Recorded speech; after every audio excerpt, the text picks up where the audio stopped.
quiero dar una cucharada de realidad a toda persona que quiere utilizar este texto para justificar. ¿Dónde? Mateo 5:17. No penséis que he venido para abrogar la ley o los profetas. No he venido para abrogar, sino para cumplir. Escuche. Yo le hago la pregunta: ¿alguien pudo cumplir la ley? ¿Algún hombre pudo cumplir la ley? La ley tiene y tenía y sigue teniendo y seguirá teniendo un propósito.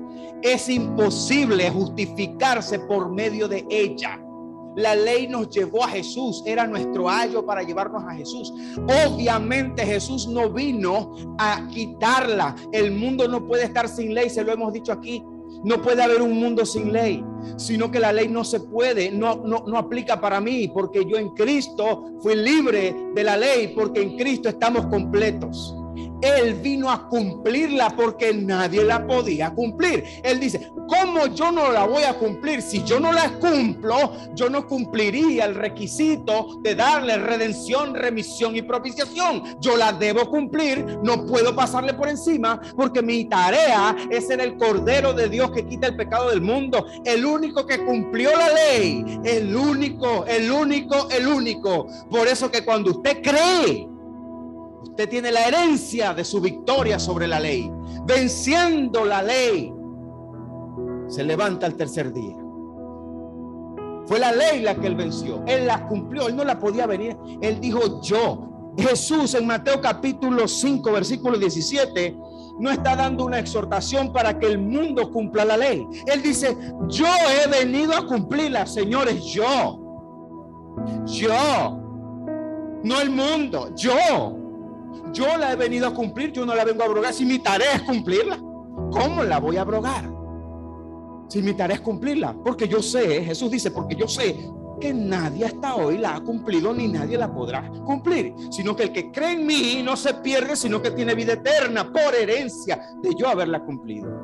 Pero no uses ese versículo para decir: como el Dios hombre, el Cordero de Dios, a sus pies entrarían a la santa ciudad. Ahora como el Dios hombre, como el Cordero de Dios. Vamos a ir más profundo. Deep. ¿Cuántos quieren ir más profundo? Mire, hermanos, la ofrenda de los santos es este tema de enseñanza. No podemos establecer un fundamento, hermanos. No podemos ir directamente a cómo lo establece el apóstol Pablo, porque sepa bien, el hombre comisionado, encargado por Dios para establecer los fundamentos de lo que sería la elevación, la edificación del cuerpo de Cristo, fue un hombre llamado Pablo, apóstol de los gentiles. Todo esto que estamos haciendo va a aterrizar, va a llegar a Pablo. Pero usted no puede conocer la ofrenda de los santos para el nuevo pacto. Usted no puede aprender cómo se da en el nuevo pacto, porque sí hay una forma. Dios no es el Dios que dejó esto al garete. Hagan como quieran, vayan para adelante. Ustedes van inventando y cada uno va cosiendo su saco como le da la gana. Eso no es el Dios de orden de la palabra de Dios. Porque así como un hombre llamado Moisés recibió los mandamientos y estatutos para una nación que aceptó pacto con Dios, tenía que haber estatutos y mandamientos para un pueblo adquirido por Dios llamado iglesia. No puede haber una nación como Israel sin pacto y sin mandamiento, porque si Dios no es nación. No podía haber un pueblo adquirido, la iglesia, sin un pacto, la cruz, y sin mandamiento nuevo. Sencillo, práctico. Pasa que hoy no queremos usar el sentido común y hacer ejercicio real de lo que dice la palabra, porque no me conviene. No me conviene mirar que hay cosas que están escritas en el Antiguo Testamento y los profetas que no es para mí. No me conviene, porque estoy amarrado, estoy preso. Y si lo digo, me sacan, me cambian, me patean. Me quitan el pastorado, me quitan la credencial. Ay, uy. Entonces, ¿quién dirige la iglesia? Cristo o los hombres. Ay. Hermano, vaya suave, hermano. Traje invitados, hermano, después se asustan. ¿Cuántos les gusta la libertad en Cristo? sin libertinaje. Libertad en Cristo. Un libertador llegó y nació de la Virgen. Un libertador, hermano, escúchelo bien. No solamente llegó el que ocuparía tu lugar, el que sería el lugar del propiciatorio, el que te daría la redención, pagaría la cuenta completa, el que te daría remisión. No, llegó uno que te libertó, que te hizo libre, que venía a traer libertad a los cautivos, dice la palabra de Dios por el profeta. Y ese libertador te lo voy a presentar hoy, ¿saben? Porque hoy vimos qué significaba el tributo a una nación. Nosotros no pagamos tributo porque si no Cristo nos estaría cobrando. Pastores que están escuchando y que van a escuchar, Cristo no te cobra por ser parte de su cuerpo. Mente. ¿Qué hizo Cristo? ¿Qué hizo Jesús? Mire los 4 puntos que hoy usted va a recorrer conmigo. 1, ¿quiere anotarlos? Número 1, Jesús no enseñó sobre el diezmo, sino que reprendió lo duro de la carga que representaban los tributos. Sí, hermano, esto usted no lo va a escuchar en ninguna iglesia en Panamá, posiblemente en todo el mundo. No, hay gente que ya tiene esta verdad clara, son libres en Cristo. Jesús habló del diezmo, sí, en la parábola del sembrador, perdón, en la parábola del fariseo y el publicano, sí, 2 veces. Solo 2 veces.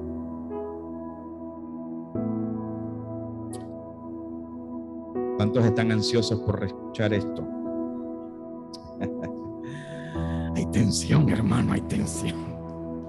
Mateo capítulo 23. Escuche bien. Ubíquese en Mateo capítulo 23 porque todo lo que hoy vamos a ver ya vimos que representó el tributo. Porque para yo enseñarte a dar en el nuevo pacto, yo necesito enseñarte cómo Dios estableció un tributo en el antiguo pacto, ¿verdad que sí? No te puedo enseñar lo nuevo si no te enseño lo viejo. Y no te puedo enseñar ni lo nuevo ni lo viejo sin enseñarte qué hizo Jesús, porque Él es la roca. Y después vamos para Pablo, porque primero es Jesús. Mateo 23, hermanos, quiero que usted sepa algo. Muchos ya lo saben. Hermanos, en sintonía y acá. Si no lo sabe, sepa que Mateo capítulo 23 es la reprensión más dura, como me dijo hermano, más dura de toda la Biblia dicha por Jesús.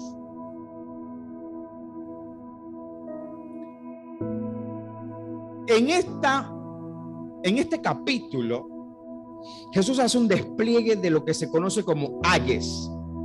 ¿Qué es ayes, hermanos? Los ayes en la Biblia es una enseñanza aparte que se enseña con toda contundencia desde punta a punta, desde Génesis hasta Apocalipsis. Las lamentaciones son ayes.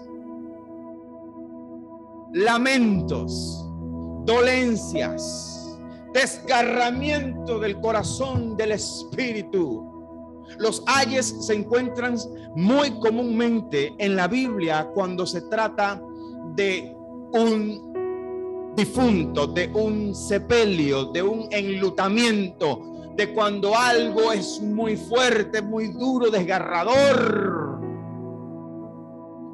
Los ayes son lamentos o quejidos. Los lamentos se solían dar y se escuchaban en todas las calles. Cuando en una familia no había quien hiciese el lamento, se contrataban personas para hacer los ayes, los lamentos, los desgarros, para que se sintiera que se dolía mucho por la pérdida de esa persona. En Panamá se contrata gente en el interior que le llaman las lloronas. No sé si usted sabe de eso, de nuestro terruño panameño.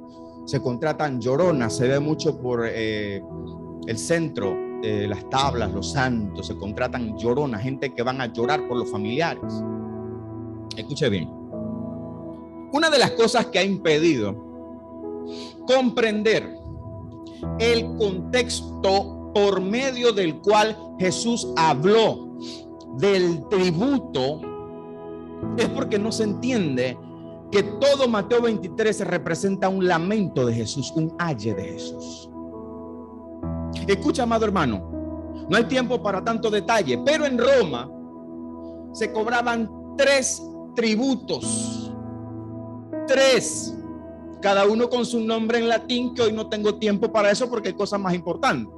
Nombres en latín específicos, 10% por cada uno. Los romanos contrataban, amados hermanos, personas no romanas, cuadrillas de cobradores de impuestos. Se le llamaba publicanos. Los cobradores de impuestos eran los publicanos. Los publicanos eran funcionarios que no trabajaban directamente con Roma y se encargaban, habían, como quien dice, empresas privadas de publicanos. Un publicano bíblico, jefe de una empresa privada de publicanos, fue Zaqueo. Es posible y se cree que Zaqueo fue jefe de Mateo, posiblemente. Mateo el levita, que fue escogido como de los 12 de Jesús, era un publicano, un cobrador de impuestos. Los israelitas, los judíos, lo veían como gente maldita. ¿Por qué? Porque eran judíos cobrándole el impuesto de Roma a ellos mismos. Los odiaban. Los publicanos hacían ese trabajo, hermanos, pero los publicanos, además de cobrar el tributo de Roma, tres tributos por nombre, pero no hay tiempo para eso. 3. Además de ese tributo, el publicano tenía la capacidad, escúchelo bien, él tenía la capacidad de establecer su ganancia. Eso significa que él podía establecer un porcentaje según su criterio a ese impuesto que le estaba cobrando a la gente. Era tanto que César Augusto, un emperador romano, le tocó en un punto regular a los publicanos, porque era tanto lo que le ponían los publicanos a los impuestos romanos como su ganancia, que era insostenible. La gente estaba muriendo de hambre, morían en las calles. Por esa razón, en los contextos bíblicos usted va a ver cómo la gente se reunía en las plazas cuando se hacían los sacrificios a los ídolos paganos, incluyendo cristianos, a los cuales Pablo le tuvo que decir: hermanos, yo no veo nada de malo que coman esa carne, pero traten de no hacerlo delante de los demás hermanos, por la débil conciencia de ellos. Había tanta hambre que Pablo dice: bueno, si es cuestión de vida o muerte, cómela, pero que no te vean. Trata de no hacerlo mejor, ¿verdad? El hambre. Los publicanos ponían su propio porcentaje exagerado. Escuche, además del tributo de la ganancia del publicano, faltaba otra cosa: el diezmo levita y el impuesto del templo. O sea, el pueblo pagaba 3 tributos a Roma. La ganancia del publicano, y encima tenía que pagar el impuesto levita, que no tenía nada que ver con Roma, y las 2 dracmas del templo para el sostenimiento del templo. ¿Es que usted cree que pagar el tributo en ese tiempo era, ay, qué lindo? ¿Usted cree que la gente iban como corderitos saltando en la hierba, en el pasto verde, felices llevando sus diezmos al alfolí? ¿Usted de verdad se cree esa película, que en aquel tiempo eran becerritos corriendo en la pradera, saltando en la puntita de sus casquitos, saltando, tin, tin, tin, tin, porque llevo los diezmos al alfolí? Yupi, yupi, yupi, güey. Ese dinero era sufrido. Hermanos, no se equivoque con el contexto cultural histórico de ese tributo. ¿Cómo no se te enseña esto? Es muy fácil pensar de que cuando Jesús está hablando en Mateo 23 del tributo, la gente dice: aquí está, Jesús habló del tributo, habló del diezmo, adelante. Abran las velas, eleven anclas. No, era un contexto duro. Lo que usted va a ver conmigo en Mateo capítulo 23 es un desgarramiento de corazón de nuestro Señor. Cuando él vio la viuda que daba la última que tenía para morirse de hambre, que los dije la semana pasada, él no hizo eso. Dije, qué abuelita más ofrendadora. Wow, gloria a Dios, siento algo. Son la gente que yo necesito en mi ministerio, los sembradores, gloria a Dios. Eso no fue Jesús. Él sabía que esa señora posiblemente ni siquiera había podido cumplir con los diezmos o los tributos de Roma, y estaba dando lo último que tenía para después morirse de hambre. Y de ella se escribió. ¿Sabe con qué ojos la vio Jesús? Con ojos de dolor. Jesús decía, yo necesito llegar a la cruz para hacerlos libres de esto. Cuando tú comprendes esto, que nadie te lo va a enseñar en contexto, usted empieza entonces, usted tiene derecho legal ahora de leer capítulo 23 de Mateo, y usted lo va a leer conmigo. Y yo le voy a pedir permiso a ustedes hoy. ¿Permiso para qué, maestro? Mateo capítulo 23. Porque yo necesito hacer la lectura de Mateo capítulo 23 con el énfasis que Jesús lo dijo. ¿Qué significa eso? Con los signos de admiración. ¿Qué significa eso? Con el tono con el que se hacía un lamento. Permiso. El tono de un lamento no era, ay, pobrecito se murió. Ay, Dios mío, pobrecito se murió. Ustedes no han visto que cuando se hace un lamento, hermanos, la gente tiene ese desgarro. Se fue la madre. Mi madre tanto que luchó por mí. Tanto sacrificio que hizo mi mamá para que yo estudiara y fuera hoy la profesional que soy. Mi mamá planchaba, lavaba. Los ayes son así. Le estoy pidiendo permiso. Necesito dramatizarlo un poco. Yo necesito que usted vea que Jesús estaba haciendo un aye, un lamento fuerte, porque el contexto del tributo no era cualquier cosa. Mateo 23 capítulo 1 dice, entonces habló Jesús a la gente y a sus discípulos diciendo. ¿A quién le habló? A la gente y a sus discípulos. Mire que le voy a enseñar a estudiar la Biblia como siempre. No solamente es, usted va a aprender a estudiar la Biblia. Si usted lee el capítulo 1, pareciera que Jesús le va a hablar a los discípulos y a la gente. ¿Sabe que no? Jesús le va a hablar a los fariseos. Pero para poder darme cuenta de eso, usted tiene que regresar al 22:41. Ahí mismo pase la página o la tableta un poquito para atrás. Dice el 22:41. Y estando juntos los fariseos, Jesús le preguntó diciendo, ¿qué pensáis del Cristo? ¿De quién es hijo? Le dijeron, de David. Él les dijo, pues ¿cómo David en el espíritu le llama Señor diciendo, dijo el Señor a mi Señor, siéntate a mi derecha hasta que ponga a tus enemigos por estrado de tus pies? Esa es la pregunta de Jesús. 45.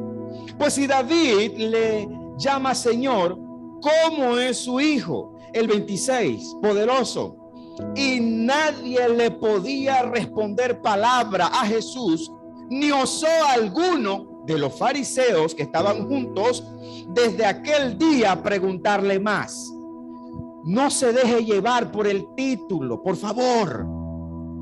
Eso es estudiar la Biblia. Estamos estudiando la Biblia. El hecho de que hay un título nuevo en el 23, Jesús acusa a escribas y fariseos, el título va de acuerdo, pero la gente piensa que en el 23 empieza una película. No, eso no es Netflix. Cuando se acaba el 22, el 23 no es otro episodio, no se ha roto la hilación del pensamiento. Jesús le va a hablar ahora a los fariseos que estaban juntos. Desde el capítulo 20, Jesús tiene un encuentro, un combate verbal con ellos, donde le mandaban los herodianos, le mandaron los fariseos, le mandaron a los escribas, le mandaron a todos los grupos. Eso fue un recorrido interno en el templo, que usted ya lo ha recibido en otras enseñanzas. Él dentro del templo se enfrascó con ellos, hermanos, en un duelo verbal donde trataban de atrapar al Señor con preguntas y preguntas, y a todos los dejó sin palabra. Por eso al final dice que ninguno osó nunca más, después de ese día, preguntarle más nada. En el 23, cuando él le va a hablar, y dice el 23, entonces habló Jesús a la gente y a sus discípulos diciendo, escuchen, va a estudiar Biblia hoy. Cuando él se enfrenta a los fariseos y viene siendo confrontado por ellos, hágase cuenta que aquí están los fariseos y acá están sus discípulos. Les cayó la boca a todos, como lo vimos con Zacarías. Era profético callar las bocas. Cuando él termina con los fariseos, él viene acá a su gente y les dice, les empieza a hablar a ellos, pero primero les habla a ellos y después arremete contra estos. Del versículo 1 al 13, Jesús está exhortando a sus discípulos y a los que están enfrente, discípulos y no discípulos, y del otro lado el cúmulo de fariseos que estaban juntos. Recuerde que dice que estaban juntos, ellos no se han movido, ellos están allí. Jesús termina de hablar con ellos, les calla la boca, y cuando les calla la boca, Jesús comienza a hablar. Los primeros versículos está haciendo una exhortación, pero en el 13 comienzan los ayes. Versículo 1 dice, entonces habló Jesús a la gente y a sus discípulos diciendo, en la cátedra, en el original dice la silla de Moisés, se sientan los escribas y fariseos. Jesús se está refiriendo a la gente. Él no va a dejar de enseñar, pero después voy con él. Esperen, yo les voy a enseñar a ustedes, pero después voy con ellos. Espérense. Así que todo lo que oigan, así que todo lo que os digan que guardéis, guárdenlo y háganlo, mas no hagan conforme a sus obras. Jesús le dice a ellos, porque dicen y no hacen, porque atan cargas pesadas y difíciles de llevar y las ponen sobre los hombros de los hombres, pero ellos ni con un dedo quieren moverlas. Antes hacen todas sus obras para ser vistos por los hombres, pues ensanchan sus filacterias y extienden los flecos de sus mantos y aman los primeros asientos en las cenas y las primeras sillas en las sinagogas y las salutaciones en las plazas, y que los hombres los llamen rabí, rabí. Pero vosotros no queráis que os llamen rabí. Todavía le seguía hablando a los que estaban acá. Fíjense que estamos viendo realmente cómo Jesús estaba expresándose. Acá estaban los fariseos, les cayó la boca, primero la exhortación, pero después voy contra ellos. Espérense un momentito. Dice así, Señor, pero vosotros no queráis que os llamen rabí, no hagan como ellos, porque uno es vuestro maestro, el Cristo, y todos vosotros sois hermanos. Todavía no me he metido con ellos, espérense. Ellos yo les callé la boca, pero primero les estoy exhortando a ustedes para después venir con los ayes contra él, maldiciones, lamentos. Y no llaméis Padre vuestro a nadie en la tierra, porque uno es vuestro Padre, el que está en los cielos.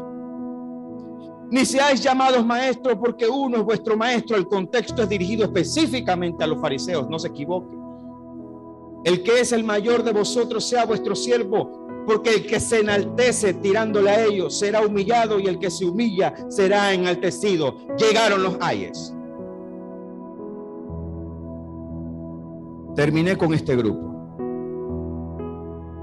y ahora vengo contra estos. Ahora vengo contra los que les callé la boca. Un lamento es un sufrimiento. Un ay es un desgarramiento, un dolor profundo. Jesús dice así: Mas ay de vosotros, escribas y fariseos hipócritas. Hermano, escuche. Este tono es el tono del Señor allí. El ay no era un lamento en voz baja. Ahí usted va a ver intercalado de los ayes signos de admiración, que gramaticalmente significa que estaba hablando en alta voz, sino que me lo confirmen las profesoras y maestros que están aquí. ¿Es cierto, cierto? Así es. Lo que yo voy a hacer es literal tratar de copiar, imitar lo que la gramática me indica aquí.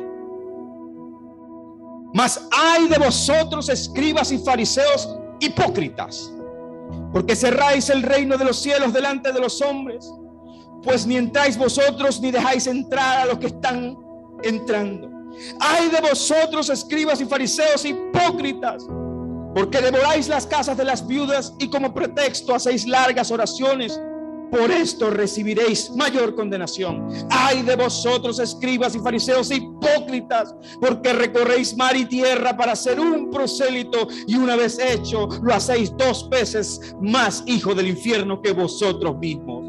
Ay de vosotros, escribas ciegos, guías ciegos, que decís: si alguno jura por el templo, no es nada, pero si alguno jura por el oro del templo, es deudor. Insensatos y ciegos, porque ¿cuál es mayor, el oro o el templo que santifica el templo? También dicen ustedes: si alguno jura por el altar, no es nada, pero si alguno jura por la ofrenda que está sobre él, es deudor. Necios y ciegos, porque ¿cuál es mayor, la ofrenda o el altar que santifica la ofrenda? Pues el que jura por el altar, jura por él y todo lo que está sobre él, y el que jura por el templo, jura por él y por el que lo habita, y el que jura por el cielo, jura por el trono de Dios, por aquel que está sentado en él. Siguen los signos de admiración. Jesús no le ha bajado el tono. Ay de vosotros, escribas y fariseos hipócritas, porque diezmáis, apareció, ahí está el diezmo, hermano, porque diezmáis la menta y el eneldo y el comino, y dejáis lo más importante de la ley, la justicia, la misericordia y la fe. Esto era necesario hacer sin dejar de hacer aquellos. Guías ciegos, que coláis el mosquito y tragáis el camello. Dígame usted, si Jesús está enseñando doctrina, si Jesús le está pasando la manito, y le voy a explicar a los que sacan de contexto, hermano, ahí dice, el texto dice, hermano, ojo ahí dice, esto era necesario de hacer, hermano, sin dejar de hacer aquello, porque hay que seguir cobrando el tributo, hermano. Espérate. En medio del lamento, del aye, del desgarro que Jesús tenía, Él les estaba diciendo era: si al menos ustedes hubiesen extraído del pueblo, hasta de lo más mínimo, ¿sabe lo que es el eneldo, el comino y la menta? Especias, polvo. El comino es polvo. ¿Cómo usted le extrae un porcentaje a una especie, a un grano de menta, a un grano de comino o de eneldo? ¿Cómo? Jesús está llevando al extremo un ejemplo casi microscópico. ¿Cómo le sacas a la menta el porcentaje? Jesús le dice: hasta de lo más mínimo, minúsculo, hasta de lo más microscópico, de eso ustedes le quieren sacar al pueblo. Y lo que Jesús está diciendo allí es: si al menos hubiesen tenido misericordia, si al menos hubiesen ustedes tenido compasión por el huérfano, el menesteroso y la viuda, si al menos hubiesen hecho esto, ok, si seguían cobrando el diezmo, el tributo, si ustedes le sacaban al pueblo de la menta, del eneldo, del comino, señores, esa gente pagaban 3 impuestos para Roma: el impuesto del templo y lo que le daba la gana a los publicanos. Jesús está diciendo: ustedes los exprimen. Ok, Jesús está diciendo en el 23, ok, los exprimen, pero al menos hubiesen tenido misericordia de ellos. El contexto le está diciendo: si ustedes hacían eso, está bien, pero al menos hubiesen tenido misericordia, al menos hubiesen tenido justicia con esa gente, Al menos hubiesen enseñado la fe en Dios a esa gente. Pero para ustedes era más importante el oro y la plata del templo y del altar que la justicia, la misericordia. Si hubiesen hecho eso y al menos hubiesen tenido misericordia y justicia, entonces hubiese sido menos terrible. Ese es el contexto. Pero no se lo quieren decir a la gente. No se lo pueden decir. El texto más duro y más desgarrador de nuestro Señor.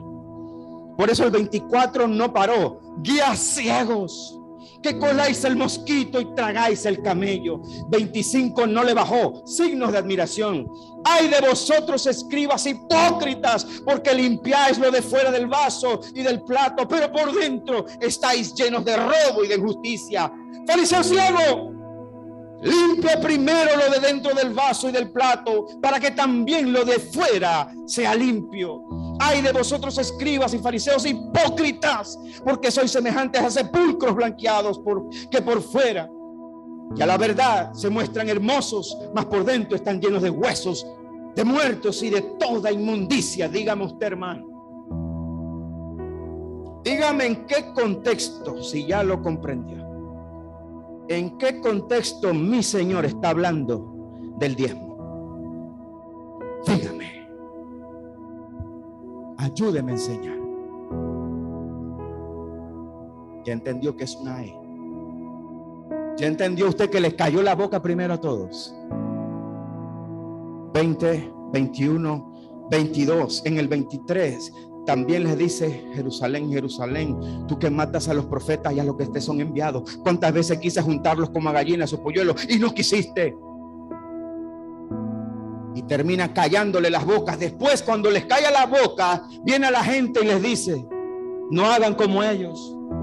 No hagan como ellos, y los exhorta, y después arremete contra ellos y les da la exhortación en tono de aye, de lamento, desgarro, sabiendo el sufrimiento de un pueblo que pagaba 3 impuestos y un tributo según el publicano le daba la gana. Y encima de eso los fariseos inventaban otras cosas más. ¿En qué contexto Jesús está hablando del tributo? Líder que va a salir de aquí, porque de aquí van a salir líderes. Dios respalda su obra. Usted no tiene necesidad de manipular los textos bíblicos para que Dios respalde la obra de Dios. Y es mejor, hermanos, ser como Elías y como Juan el Bautista y vestir de pieles de camellos y comer langostas, antes que nosotros nos atrevamos a utilizar la palabra de Dios como excusa para tener a un pueblo bajo intimidación, bajo control, en un pacto que no me corresponde, en una dispensación que no es la mía. El Señor está llamando a la gente a la libertad. El pueblo tiene necesidad de ser libre de esos yugos, hermanos. La sangre que corrió en el madero no fue la sangre de cualquiera, fue la sangre del Dios hombre, del Teantropos, del Hijo del Hombre. Y esa sangre se respeta. Esa sangre se respeta. Esa fue la acusación de nuestro Señor a estos fariseos.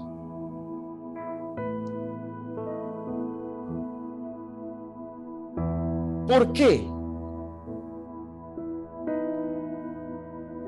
¿Por qué el publicano tiene ese estigma, esa marca? Vamos a ver por qué el publicano tenía la marca que tenía. Les dije que Jesús solo 2 veces habló del tributo. 2 veces, no más. Usted puede buscarlo donde usted quiera. En esa reprensión dura, la más dura, hermano, no hay en la Biblia algo más duro. Yo no lo terminé de leer, pero quería leerlo en el acento, que es un ay, un aye, con la fuerza, el dolor de nuestro Señor, para que usted sintiera las palabras.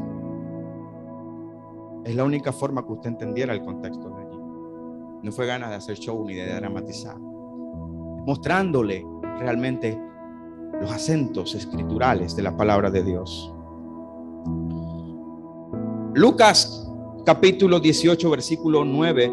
El otro contexto en el que Jesús habló de este tributo lo hizo a través de una parábola. Características de parábolas: no hay nombre, para que siga recordando las enseñanzas pasadas. ¿Cuántos recuerdan esas enseñanzas? En las parábolas no se dan nombre. Y a unos que confiaban en sí mismos como justos y menospreciaban a otros, dijo también esta parábola. 2 hombres subieron al templo a orar, uno era fariseo y el otro publicano. 11. El fariseo, puesto en pie, oraba consigo mismo de esta manera: Dios, te doy gracias porque no soy como estos otros hombres, ladrones, injustos, adúlteros, ni aún como este publicano. Mira cómo se sentía este fariseo.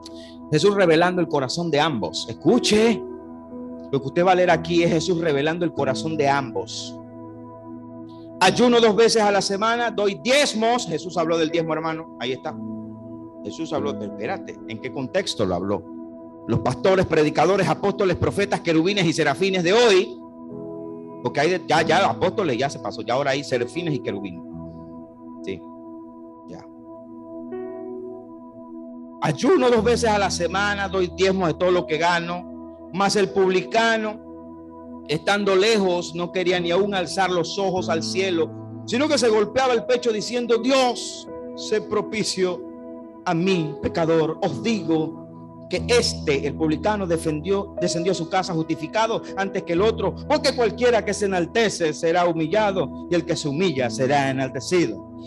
Ustedes conocen el contexto. A la gente no le interesa el contexto. ¿Qué contexto ni qué contexto, hermano? Aquí es el rema y el rema. Y vamos a tumbar gente. Allá va la gente. Vamos a soplar a la gente. Y allá va la gente. Soplar. Pum, pum, pum, pum. Se levantaron con los mismos pecados, la misma carnalidad, la misma sensualidad. No hay cambio, no hay vida nueva, no hay nueva criatura en Cristo. Se paró, se limpió y se fue, sopló para su casa, igualito que como se cayó. Pero al menos se fue soplado. Se llevó su soplido. Gloria a Dios, siento algo. Hermanos, el contexto, Jesús está reprendiendo nuevamente, ahora usando una parábola. Pero yo no me voy a detener hoy en esa parábola. ¿Sabe por qué? Porque ustedes la conocen de sobra. Por ahí pasamos con el ayuno, la surfeamos y fuimos de largo. Ahora yo le voy a decir a usted por qué el fariseo se arrepentía de la manera que se arrepentía. El fariseo se arrepentía y se sentía miserable y culpable. No es porque él era bueno. Los dos eran malos según Dios. Según el Señor, ambos eran malos. Usted sabía por qué el fariseo era como era, soberbio, altivo, se creía, tú sabes, la mamá de Tarzán, la filacteria. Jesús lo dijo en Mateo 23. Pero el misterio era el publicano. ¿Pero por qué? ¿Por qué yo, pecador? Es que este publicano era de la camada de publicanos que trabajando para Roma cobraban los 3 impuestos, los 3 tributos de Roma, y ponían el porcentaje que a ellos les daba la gana.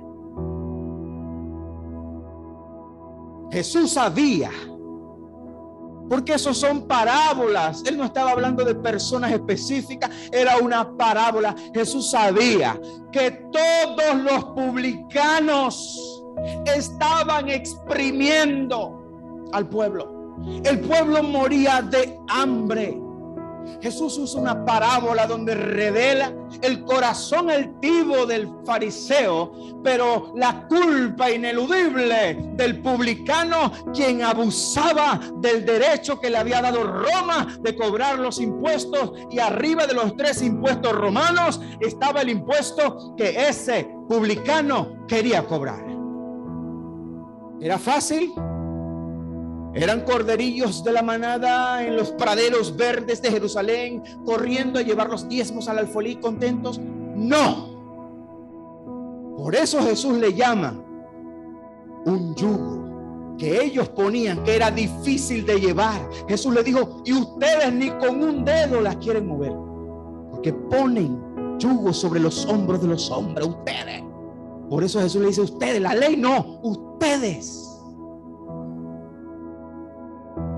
¿Cómo vamos a descubrir la culpabilidad del publicano? Vamos a conocer a Zaqueo, jefe de los publicanos. Vamos a conocer a Zaqueo, jefe de los publicanos.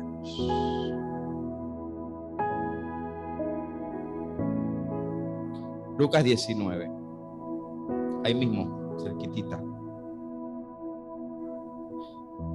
Lucas capítulo 19, versículo 1. Habiendo entrado Jesús a Jericó, iba pasando por la ciudad, y sucedió que un varón llamado Zaqueo, que era jefe, ¿era qué? Jefe de los publicanos, y que era rico. ¿Por qué era rico? Ya sabe por qué era rico. Antes no sabíamos por qué Zaqueo era rico. La riqueza de Zaqueo era un misterio. ¿Qué era Zaqueo? Un capitalista. Invertía en bienes raíces. ¿Qué hacía Zaqueo? Tenía un multinivel, exitoso multinivel. ¿Vendía Herbalife? No. No vendía Herbalife. Zaqueo estaba estafando a la gente. Versículo 3. Procuraba ver quién era Jesús, pero no podía a causa de la multitud, pues era pequeño de estatura. Verso 4. Y corriendo delante subió a un árbol sicómoro para verle, porque había de pasar por allí. Cuando Jesús llegó a aquel lugar, mirando hacia arriba, le vio y le dijo: Zaqueo, date prisa, desciende, porque hoy es necesario que pose yo en tu casa. Entonces él descendió a prisa y le recibió gozoso. Mire lo que hace Zaqueo. Al ver esto, todos murmuraron diciendo que había entrado a pasar con un hombre pecador. Así consideraban a estos publicanos, a estos cobradores de impuestos. Entonces Zaqueo, puesto en pie, dijo al Señor: he aquí, Señor, la mitad de mis bienes. Era rico. Escuche este arrepentimiento. Este hombre era rico. La mitad de mis bienes doy a los pobres. Y si en algo he defraudado, él sabía lo que había hecho. Y si en algo he defraudado a alguno, se lo devuelvo cuatruplicado. Póngame atención antes de leer el 9. Escuche. ¿Sabe? Cuando el emperador César Augusto trató de poner un poco de orden a los publicanos, porque esto era un desorden. El pueblo moría de hambre, la gente en las calles moría de hambre. Porque era eso, o morías también porque te costaba la vida. Establece una ley que obligaba a que si se encontraba a un publicano cobrador de impuestos abusando de su derecho, el publicano tenía que pagar 3 veces lo que defraudó a la gente. Zaqueo se fue más allá. Él dijo: le voy a devolver 4 veces. La ley era 3. Él sabía que habían leyes ya regulando los abusos de los publicanos. Él dijo: 3, no, 4 veces, Señor, y la mitad de mis bienes lo voy a devolver a los pobres. ¿Por qué iba a devolverlo a los pobres? Porque a los pobres les había robado, a los pobres los había defraudado.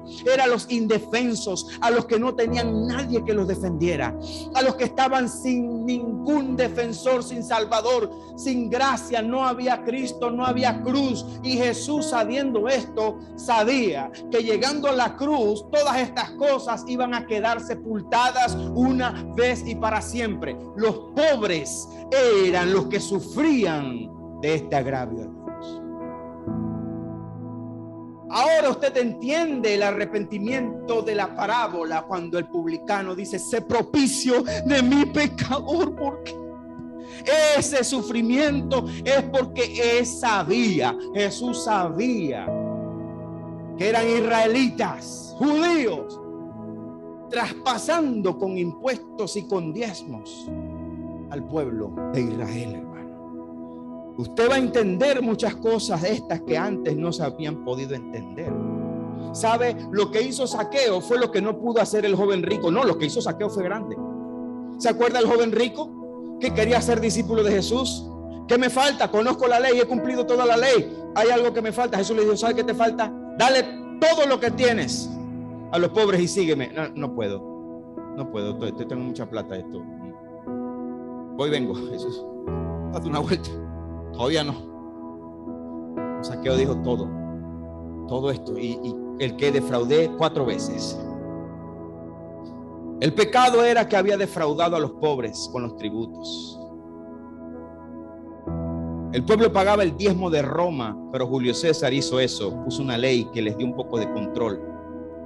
Encima de eso, encima del diezmo de Roma, que los fariseos cobraban punto y aparte, que los publicanos cobraban, venía entonces el diezmo de los fariseos. ¿Y cómo los fariseos incluyeron su impuesto, hermanos? Usted va a entender Mateo 23 a la perfección hoy.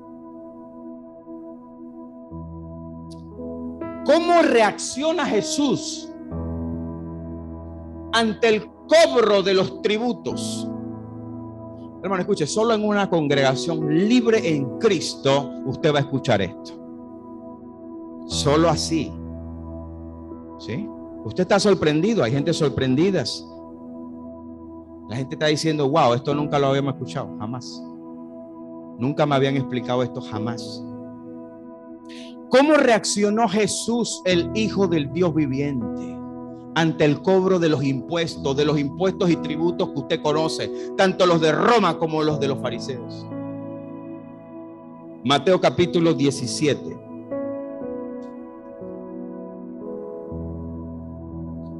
Capítulo 17, versículo 24. Escuche.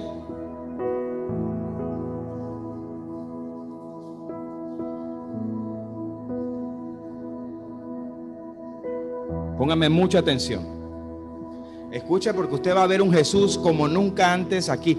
Pocas veces usted va a ver a Jesús haciendo esto. ¿Qué cosa, hermano? ¿Qué cosa que hizo Jesús? En esto que vamos a leer, hermanos, del 24 al 27,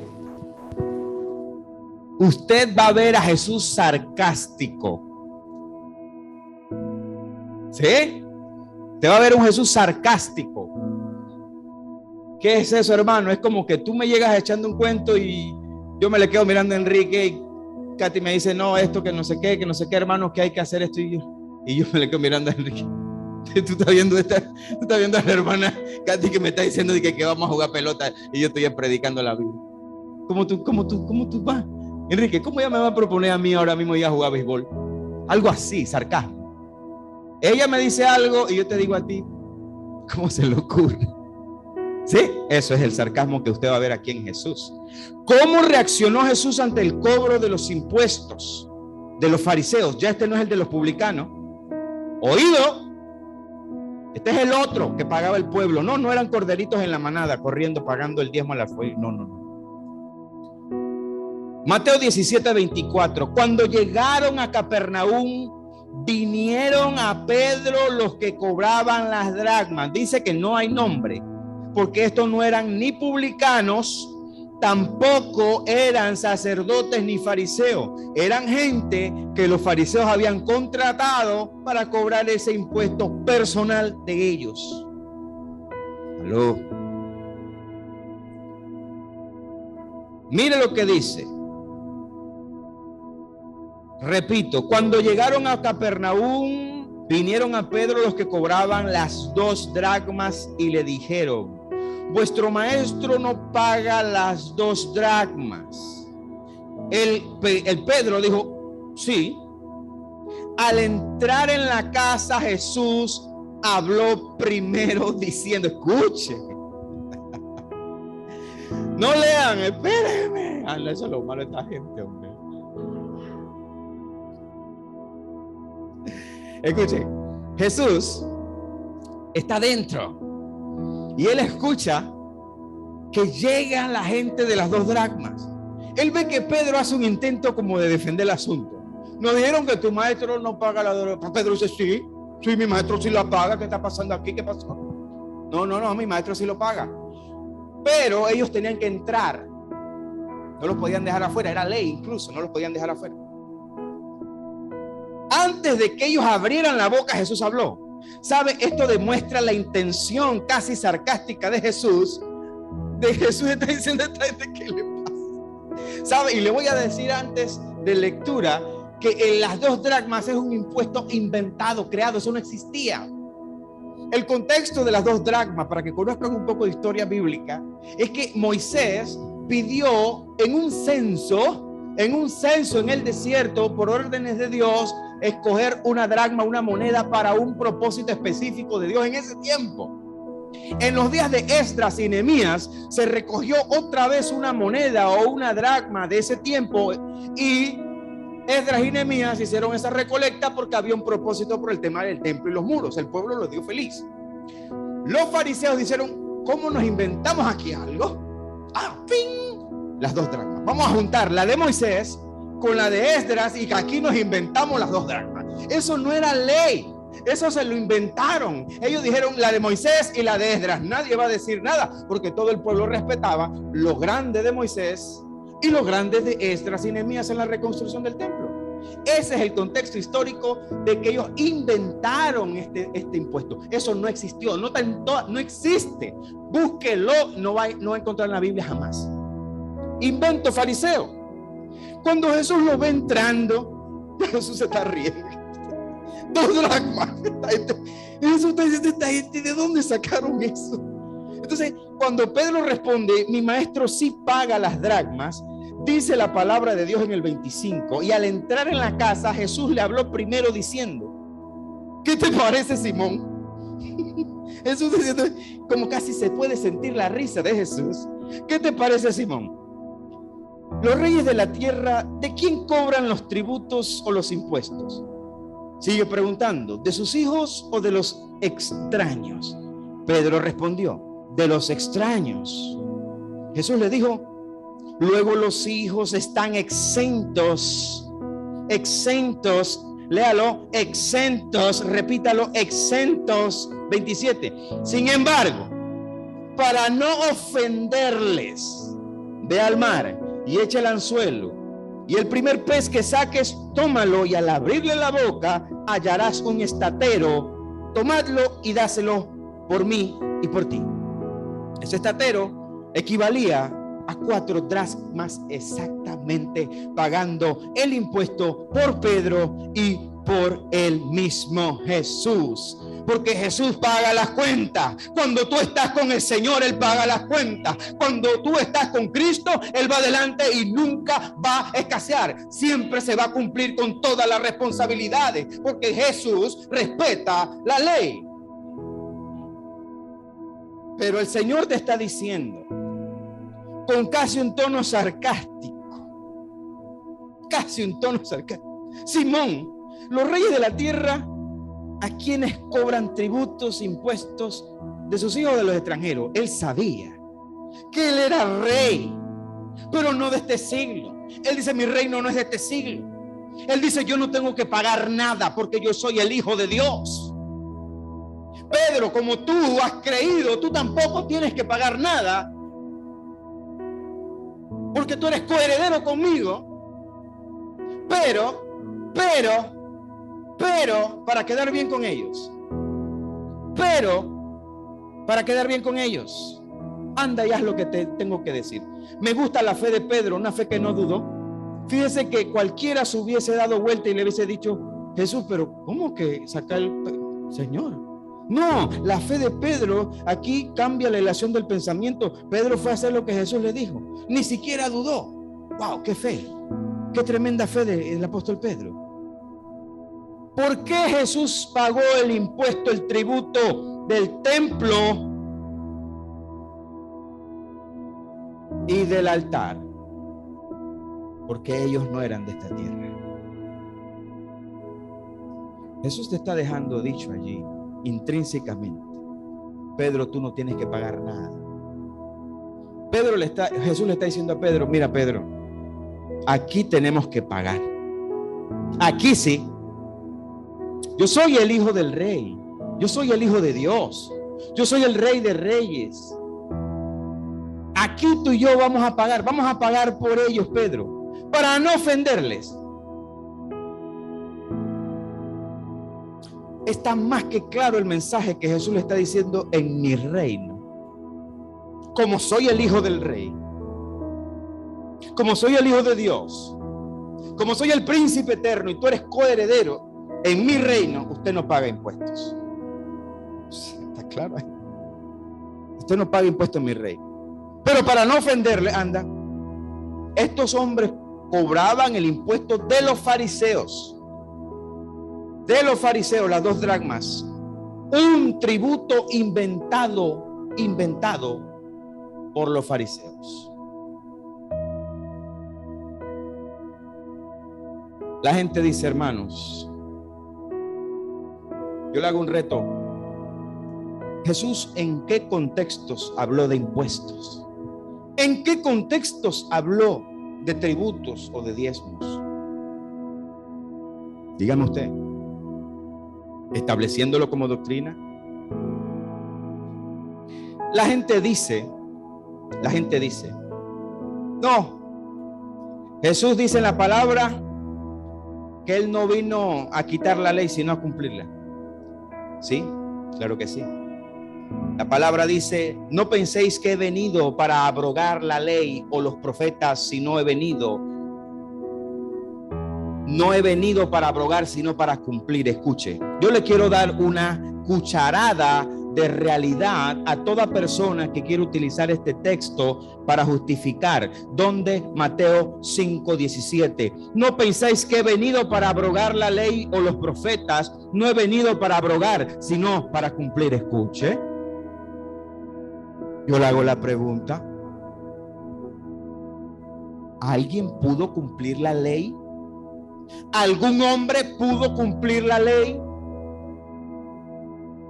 La ley tiene y tenía y sigue teniendo y seguirá teniendo un propósito. Es imposible justificarse por medio de ella. La ley nos llevó a Jesús, era nuestro ayo para llevarnos a Jesús. Obviamente Jesús no vino a quitarla. El mundo no puede estar sin ley, se lo hemos dicho aquí. No puede haber un mundo sin ley, sino que la ley no se puede, no aplica para mí, porque yo en Cristo fui libre de la ley, porque en Cristo estamos completos. Él vino a cumplirla porque nadie la podía cumplir. Él dice: ¿cómo yo no la voy a cumplir? Si yo no la cumplo, yo no cumpliría el requisito de darle redención, remisión y propiciación. Yo la debo cumplir, no puedo pasarle por encima, porque mi tarea es ser el Cordero de Dios que quita el pecado del mundo. El único que cumplió la ley, el único. Por eso que cuando usted cree, usted tiene la herencia de su victoria sobre la ley. Venciendo la ley, se levanta al tercer día. Fue la ley la que él venció. Él la cumplió. Él no la podía venir. Él dijo: yo. Jesús en Mateo capítulo 5 versículo 17 no está dando una exhortación para que el mundo cumpla la ley. Él dice: yo he venido a cumplirla. Señores, yo,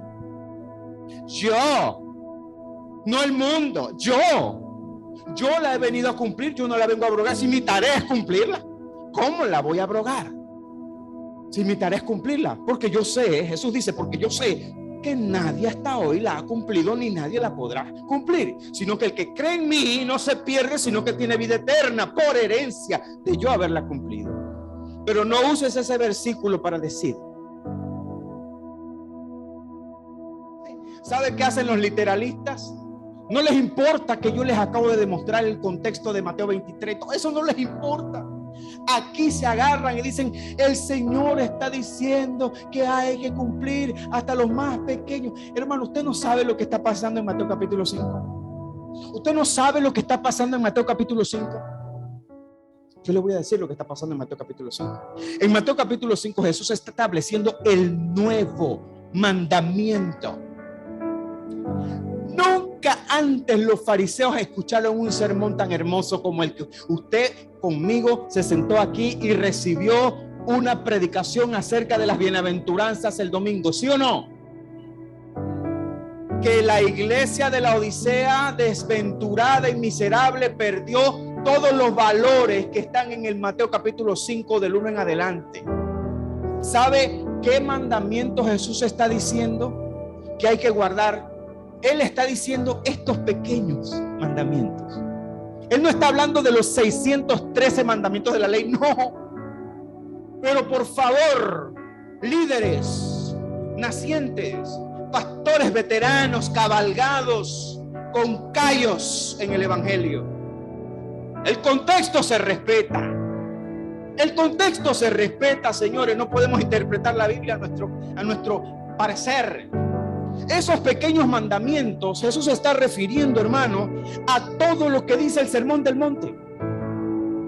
El Sermón del Monte son los pequeños mandamientos. Bienaventurados los pobres de espíritu, porque de ellos es el reino de los cielos. A esos mandamientos. Bienaventurados los que lloran. Bienaventurados los mansos. Bienaventurados los que tienen hambre y sed de justicia. Bienaventurados los misericordiosos. Bienaventurados los de limpio corazón. Bienaventurados los pacificadores. Bienaventurados los que padecen persecución. Bienaventurados sois cuando por mi causa os vituperen y os persigan y digan toda clase de mal contra vosotros, mintiendo. Gozaos y alegraos, porque vuestro galardón es grande en los cielos. Esos son los mandamientos nuevos. Eso es el contexto. No te comas el contexto en la palabra de Dios. Cuando Jesús está diciendo en el 5, 18 y 19 de los nuevos mandamientos, de manera que cualquiera, el 19, de manera que cualquiera que quebrante uno de estos mandamientos muy pequeños. No son pequeños, es el nuevo mandamiento, el que levanta al pobre, el que levanta al menesteroso, a la viuda. Ese mandamiento es el que vio a la abuelita dejando la última blanca que tenía, la ancianita ahí, dejando lo último. A esa ancianita Jesús está diciendo: ahora ustedes me la respetan, porque de ella es el reino de los cielos. Los humildes, los pobres de espíritu, de ellos, no de ustedes fariseos hipócritas altivos. De los pobres, no de los que acumulan como los publicanos, que tienen que devolver para arrepentirse, tienen que devolver la mitad de su riqueza y 4 veces lo que defraudaron. No, de los pobres es el reino de los cielos. Ahora es de ellos.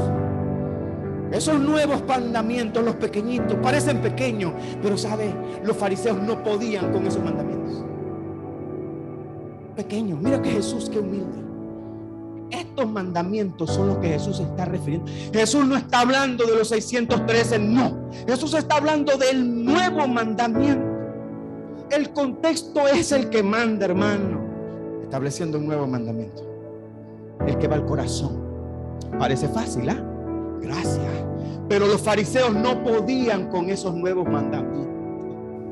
Cuando Jesús está diciendo cualquiera que quebrante, no los 613, cualquiera que quebrante uno de estos pequeños mandamientos, ¿a qué mandamiento se refiere Jesús? ¿A lo de los fariseos?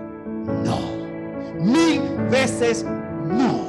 No saque ese texto de su contexto, porque él desde el 5:1 viene hablando de los pobres, del pobre de espíritu, de los pacificadores, de los que padecen persecución, y después dice: ¿oíste que fue dicho? Sí, ya tú sabes eso, ¿verdad? Mas yo os digo. Esos son los nuevos mandamientos de Jesús. Jesús no está abogando aquí por la ley.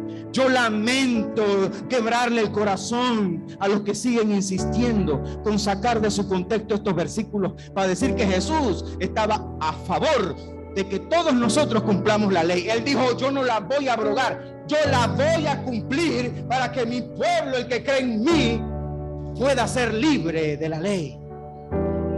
Y el nuevo mandamiento es un mandamiento que apunta al corazón. Apunta al corazón. Después de hoy, hermano, usted va a quedar claro de cuando Jesús habló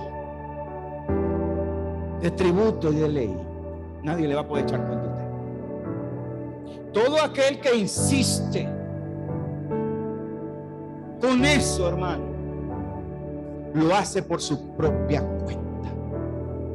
Yo podré ser todo lo que usted quiera, hermano. Búsqueme y escárbeme en donde usted quiera. Va a encontrar muchas cosas negativas posiblemente, pero delante del que tiene los ojos como llama de fuego por esta verdad, yo no le voy a dar cuentas a Dios, yo la voy a entregar. Pero asimismo, aquellos que han querido sostenerse de estos contextos y agarrarlo como quieran, le van a dar cuentas a Dios también. Hermano, yo estoy convencido que sobre esto mucha gente le va a tener que dar cuentas a Dios en el reino de los cielos, porque no quieren, no les da la gana. El Señor vino a cambiar la ley para el que cree, hermano. Y aunque parezcan pequeños mandamientos, son mandamientos que ni los fariseos ni nosotros podemos cumplir fácilmente. Sí, hermano, la ley nueva que va al corazón no es tan fácil como la gente piensa. El apóstol Pablo en Romanos 7:7, y con esto me voy. ¿Qué diremos pues? ¿La ley es pecado? Pablo dice: en ninguna manera. Pero yo no conocí el pecado sino por la ley, porque tampoco conociera la codicia si la ley no dijera: no codiciarás. Mas el pecado, tomando ocasión por el mandamiento, produjo en mí toda codicia, porque sin la ley el pecado está muerto.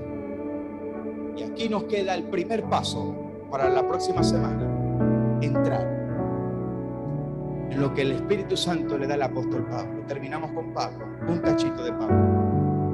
Para la próxima semana, entrar en la ofrenda de los santos, de lo que el Espíritu Santo le da al apóstol Pablo. Mostramos qué es el tributo, cómo Dios estableció un tributo para un pueblo escogido. El pueblo adquirido no puede tener un tributo, porque Jesús nos mostró hoy que los hijos del rey no pagan tributo. Y usted por herencia es hijo del rey. Diga: yo soy hijo del rey. Yo soy hijo del rey. Diga: yo no pago impuesto porque yo soy parte del reino de los cielos. Usted diga: yo soy heredero, coheredero en Cristo. Por